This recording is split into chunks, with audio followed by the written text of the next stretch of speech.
Do you want to be rich? My guess is yes. Otherwise, you wouldn't be listening to this podcast. There is a secret key that unlocks massive wealth and riches. Do you know what that is? I'll tell you all about it in this episode.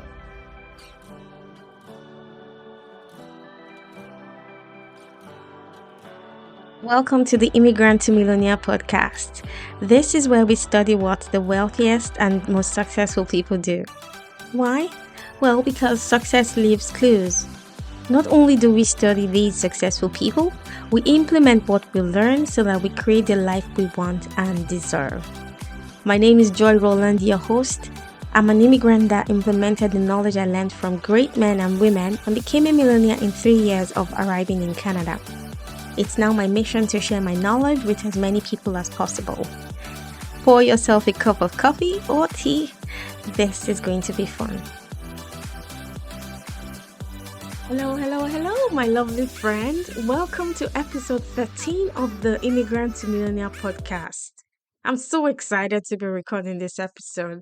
The weather in Canada is amazing. Well, in Ontario, where I live, when I say amazing, that could be relative because it's raining and it's getting colder, and I can definitely feel winter coming on. So exciting times. Yes, I think anyone who lives in Canada has to love snow, unless you live in areas where there is no snow at all, like in British Columbia. So yes, I hope all is well with you. I hope you are enjoying the weather wherever you are. Okay, so today we'll be talking all about the secret key that unlocks massive wealth. Before we dive in, I want to read one review for this podcast written by Musongo. I hope I'm pronouncing that name correctly. If I'm not, please forgive me. The title of her review is Joy is a Breath of Fresh Air, and she writes, not only can you hear the passion in her voice, but you can feel it as you listen to her podcast. I love her practical strategies to build wealth. It's so simple to understand and apply. Oh, thank you so much, Go. I truly appreciate you taking the time out from your very busy day to write me this review. From the depth of my heart, thank you. Now, if you haven't left me a review yet, please head on over to Apple Podcast and write me a review. Every week, I will feature one review so I can personally thank you. Now, I know most of you are busy and I do appreciate that, but leaving me a review is one of the ways I would know that I'm actually giving you value. And that's my goal for starting this podcast. My goal is to give as much value as possible, and I want you to see results. Okay, so for today, the secret key that unlocks massive riches. All of my current private clients are actually in the US, so I know all too well a lot about the US. I know it's Thanksgiving week in the US, and it's even been in the news. People traveling. I think they've said 30 million people will be flying in various areas in the US. That's a lot of people flying, right? So my prayers for safety for everyone. So I want to talk to you today about the secret I have found to unlock massive riches, and that is gratitude.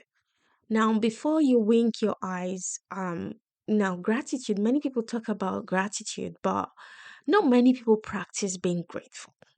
Okay. And you might ask me the question, well, can I be thankful and at the same time aspire for more wealth? Like, because the aim of this podcast is to teach you how to be wealthy. So you might say, well, can I be grateful and still aspire to be wealthy? And my answer is yes. You can be grateful and thankful for what you have now and still have the motivation for more, like the desire to have more. Like it doesn't mean because you're trying to be rich, you cannot be grateful for what you have now. And this is something that will actually shock you. Um, I know many people have dreams, right? They want to achieve things, and most people think that when they get to that place they're aspiring to go to, things will be better. Um, but I can tell you that it isn't better there than it is where you are now, right? Because for us humans, the grass is always greener somewhere else, right? And I want you to find this out for yourself. Like, I'm not one of those people that will tell you money doesn't buy happiness. Like, when I used to hear people say that, I'm like, well, I want to find out for myself. So you can take what I have to tell you with a grain of salt, but I can assure you, as you build your wealth, you will confirm what I'm telling you now, which is that you're not going to have fewer problems because you're wealthy. No, you have to be happy exactly where you are now. When I say happy, I'm not saying you should be contented with your level now. You can still be happy and aspire for more. You can still be grateful and have a dream of achieving more in your life. Now, clients come to me, for example, we have an exercise where we come up with your financial independence number. And will come to me and say, well, my financial independence number is $1 million, right? And I say, well, when I have $1 million in net worth, I will be so happy. Okay. Now they get to that $1 million in net worth, and guess what? They start to aspire for more, and they say, well, if this could just be $5 million, like just $5 million, I know that I am settled for life. So the news I have for you is this: things will not be dramatically better when you reach that financial independence number. Like, I'm not saying, okay, if you were earning, let's say, $100,000 per year right now, I'm not saying if you now earn, let's say, 500,000, you wouldn't see the difference. You would, but like, as it relates to like the human experience, our day-to-day human experience, and how we actually deal with the issues of life, it will not be dramatically different. So you have to just settle and know that you have to be a grateful person right now. You have to learn how to be thankful. You have to learn how to be a person who appreciates life for what it is. Because trust me, material things and wealth will not get you there. And I like to always go back to the Bible because the Bible is like my um I'll call it my pillar, but it's also like my roadmap to life. And as I was thinking about this episode, I went into the Bible and I have two passages to share.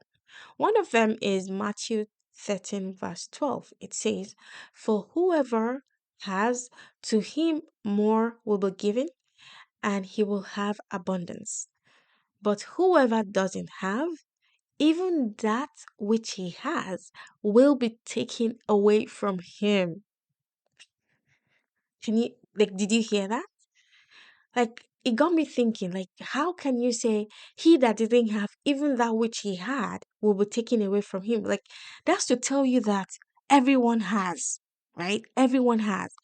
But when you are ungrateful, you always think you don't have.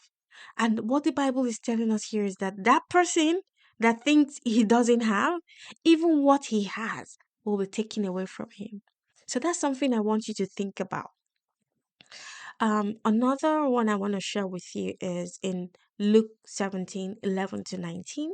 This is where we hear the story of the 10 lepers. So, Jesus Christ had just healed 10 lepers, like people with leprosy, and he told them to go show themselves to the priest. And then only 10 of them got healed, and then only one person came back to say, thank you, Jesus. And then Jesus said, well, weren't there 10 people? Where are the other nine? And Jesus said to him, you've been made whole, right? Being made whole was a different level compared to them just having the leprosy taken away. So I hope you're beginning to understand the gravity of gratitude, like the gravity it carries. And you can build wealth quicker, faster, by just being grateful. Now, I'll give you an example based on my own experiences. Now, I give to my church like most people do. But last year, I got this letter from the lead pastor that was signed by him, telling me thanks for my donations to the church. Like that just touched my heart in a very deep way. Um, like them sending me a letter to say thank you, and that even made me increase my donations for this year. Right? That's to tell you the power of being grateful. Another example I have was when I had just left my home country for the UK. I went to study for a master's degree. I had to work for 3 years in my home country to come up with the tuition fee and half of my living expenses. So I paid all of those upfront. Um, but to help me with the other living expenses, I had to work. And the work I got at the time was with Marks and Spencer's, M&S. So I was a retail assistant. So I worked in the warehouse. I worked um, attending to customers. So Marks and Spencer's is like a retail store. It has different departments like clothing, menswear, all of those stuff. I also had to work as a security guard in the night. Yes, I worked as a security guard at night. Anyways, so on this Max and Spencer job, I had worked there for I think it was 9 months, and then I got a letter from the store manager. Like I'm like, what's this? So I opened up the letter, and it was a letter telling me thank you, like thanking me for never calling in sick throughout my employment with Max and Spencer. I still have that letter to this day. Now, I come from Nigeria in Africa, and I came with like work ethics, right? Because in where I come from, if you do not work, you don't get paid. But after receiving that letter, I start asking my colleagues, like, why did I get this letter? And they said, well, many people call in sick, right? Even if they are not sick, they call in sick and they still get paid on sick days, right? But I was just very surprised. I'm like, wow, no wonder I got this letter. And then when I got that letter telling me thanks, it made me even want to do more for the company. So that's to tell you how powerful thanks is. Another example I have is my aunt. So I had given her some money as a gift, and then the text message and phone calls just blew my mind. Right? How she said thanks, how she told me how that money helped her so much. Now that made me want to even give her more. Right? So the next time I was giving her money, I increased it because like that's just the human thing to do, right? When someone tells you thanks, you are so moved and you want to do more. The last example I have is of my daughter. She's 4, and just 2 weeks ago, I picked her up from school. I gave her a bath, and when we're done, brought her out of the bath, and I cleaned her up, wrapped her up in a towel, and then she just looked up to me and she said, "Mom, thank you so much." And I go, "Ivy, why are you thanking me?" She goes, "Thank you for always cleaning me up." Like, I was just bawling in tears. I gave her a very big hug and I said, "Ivy, you don't need to thank me because it's my job as a mom to take care of you." But just because she said thanks, it just made me even want to love her more. And I wrapped my hands around her and I told her all of those nice things. So that gives you an idea of the power of gratitude. Now, to implement this, you shouldn't make it a one time thing, right? It's not something you do once in a while. So, when it's Thanksgiving, for example, people are more intentional about giving thanks. But that's not the gratitude I'm talking about. The gratitude I'm talking about is a lifestyle, it's a personality you become, right? It's not something you do because you want it to make it transactional. So, for example, when you hear this podcast and you're like, oh, okay, I'm going to give thanks and I'm going to keep track of my wealth, right? I'm going to keep track of how much richer I get by giving things. That's you making it transactional. It shouldn't be transactional. You're giving thanks just because. You're not giving thanks because you expect something back. No, just by being alive is something to be grateful for. It usually amazes me when people tell me they struggle to be grateful. And when I think back and I look at how what people mean by struggle to be grateful, I think what causes this is a viral infection. It's a viral infection I call comparisonitis. Yes, when you compare yourself to others, that's when it becomes very difficult to be grateful. When you scroll on your social media and you see like the best life of someone being portrayed on social media, you start to compare your own life with that person's life. And it becomes even more difficult to be grateful. Or maybe you compare yourself to your neighbors or your friends, and you're like, oh, this person has a brand new car. I don't have a brand new car. Or this person has a bigger house. I don't have a big house. That's what makes it difficult to be grateful because you continue to compare yourself to other people. So, I personally, it's become my lifestyle. Gratitude has become my lifestyle. And maybe because of my upbringing, I don't know. But I give thanks every single day. Many times in a day, I give thanks. Now, if you struggle to give thanks, I want you to think about this. When you turn on the tap and clean water comes out your tap, that's something to be grateful for. Yes, take that from me because I am the girl who grew up in a slum. We had to travel 5.2 miles one way to fetch clean drinking water. Yes, and I carry that water on my head. And by the time I will, well, I usually go with my siblings. By the time we will get home, the bucket is almost three quarters, right? Like because of all of the bumps on the road, we would lose some of that water. So if you turn on your tap and you have water, that's a lot to be grateful for. How about peace? The peace we have. Oh my gosh. I've made it um, an intentional thing to reduce the amount of news I watch because it is so heartbreaking. It's almost like what you're seeing in the news, even from reputable news agencies like the BBC or CNN, it seems like it's something from a horror movie. Like it seems like it's not real. It's almost unbelievable, but these things are happening for real. People are going through hard stuff and we live in a peaceful country. That's a lot to be grateful for. I get to go out every single day when I want to. I am not afraid for myself or my daughter when I drop her off at school. That's a gift. How about the gift of eyesight? This one is a very powerful one. The fact that you can see. Oh, that's a blessing.